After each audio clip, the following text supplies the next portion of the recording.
Goeiemôre almal. Dis 'n wonderlike voorreg om vanoggend weer 'n gedeelte uit die Bybel saam met julle te kan deel. Nou, ek dink daar is hierdie amper heilige ritme in ons lewe. Ja, daai iets wat sê van kom en gaan, in die begin en die einde. Nou die Bybel herinner ons telke male dat ons dae min is, maar ook dat elke dag 'n gawe is. Luister wat sê Prediker 3 vers 1. Daar is 'n vaste tyd vir alles. Elke ding onder die son het sy tyd. Nou wanneer jy vanoggend daar buite staan en jy sien die son opkom, dan herinner God onsself dat hy die skepper van tyd is. Ja, hy gee vir ons daardie nuwe oomblikke om oor te begin, om iets te kan leer en om mekaar te dien. Maar hy gee ook die oomblikke van om dinge agter te laat, om af te sluit en om te rus.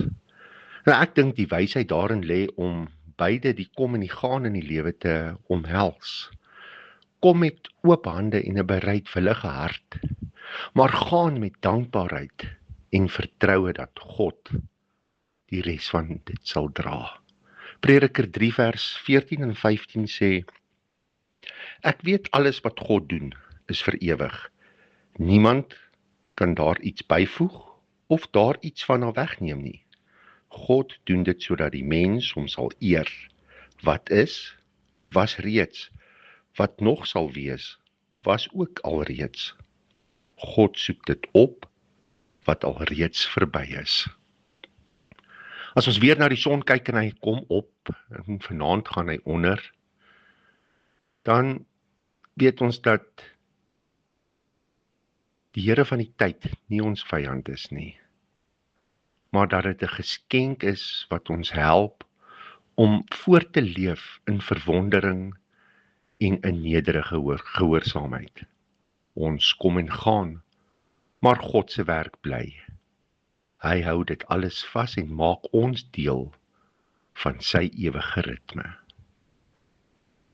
Kom ons bid saam. Here, leer ons om met vreugde te kom en met vrede te gaan. Laat ons elke dag sien as 'n nuwe kans om u liefde uit te dra en dat elke einde 'n rusplek in u genade is. Laat ons rus in die sekerheid dat u werke vir ewig bly staan. Amen.